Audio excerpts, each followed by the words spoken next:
Pour savoir ce qu'il y a à comprendre, Mario Dumont.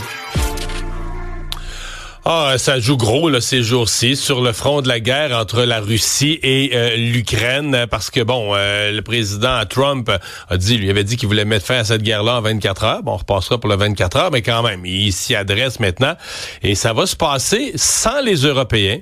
En Arabie Saoudite, Dominique Harel est titulaire de la chaire d'études ukrainiennes à l'École d'études politiques de l'Université d'Ottawa.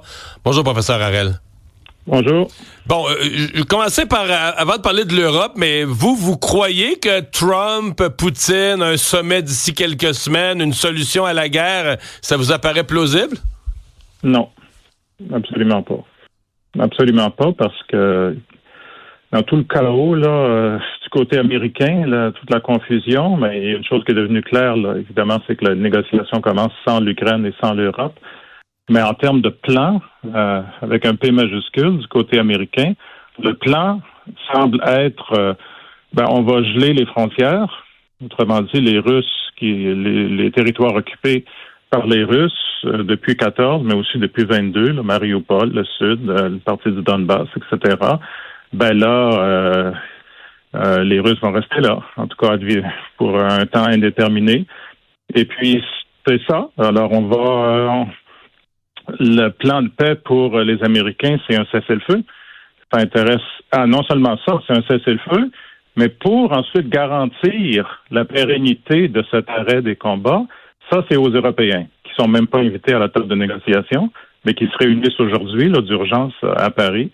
Donc, ça sera aux Européens d'envoyer des troupes, aux Européens de reconstruire l'Ukraine, et en passant, les Américains aussi cherchent à extorsionner, littéralement, pratiquement comme chef mafieux, les Ukrainiens quant aux fameux minéraux critiques. Ouais, parce que là, le président Zelensky a laissé entendre ça, que M. Trump, il donnait un certain appui, peut-être qu'il proposait un deal où les États-Unis appuieraient un peu l'Ukraine, mais en échange de la moitié de leurs ressources naturelles. C'est ça. Ce qui est devenu clair depuis mercredi, ça, c'est le jour de la fameuse conversation téléphonique. Au même moment, il y avait le secrétaire du Trésor, Scott Bessent, qui était à Kiev. Et puis, il a amené le document que Zelensky devait signer sur le champ. Même pas le temps de lire le document, qui essentiellement donnait 50% des droits futurs. Là, on parle potentiellement des trilliards de dollars. En retour de rien. Simplement comme payback, semble-t-il, là, pour se rembourser. Et puis, de toute façon, c'est les Européens qui sont censés s'occuper de la sécurité. Alors, si vous me demandez, est-ce qu'il va y avoir vraiment... Est-ce que les Russes pourront acheter ça? Non, parce que la Russie, geler le conflit, c'est absolument pas les objectifs de Poutine. C'est très clair depuis le début de la guerre. Mm-hmm. Bon, parlons des Européens, parce qu'eux, évidemment, considèrent que ça se passe dans leur cours, considèrent qu'ils ont quand même supporté l'Ukraine. Évidemment, pas avec les mêmes moyens militaires que les Américains, mais quand même. Et là, tout à coup, ils sont exclus de la discussion. On dit mardi, rencontre au sommet Russie-États-Unis, ça se passe en Arabie Saoudite. Il semble que le président Zelensky va être appelé à les rejoindre mercredi. Mais tous les autres pays d'Europe là, se font une réunion parallèle. On sent une réunion de joueurs frustrés d'être laissés de côté dans la discussion. M. Macron les réunit à Paris. Qu'est-ce qu'ils peuvent faire, eux? Ils discutent de la situation, mais là, ils sont comme plus dans l'équation.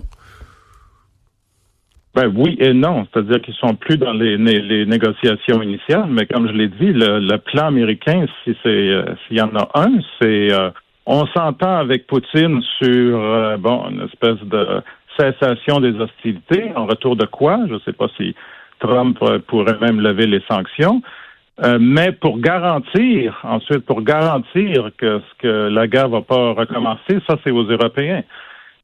Puis les Européens, la situation d'urgence aujourd'hui, c'est justement, alors là, on fait face à une situation sans précédent. Les Américains nous ont dit presque très clairement, de façon très explicite, qu'ils sont plus intéressés à assurer la protection de l'Europe et donc la protection de l'Ukraine. Alors, on fait quoi? Là, on parle d'augmentation majeure des dépenses militaires.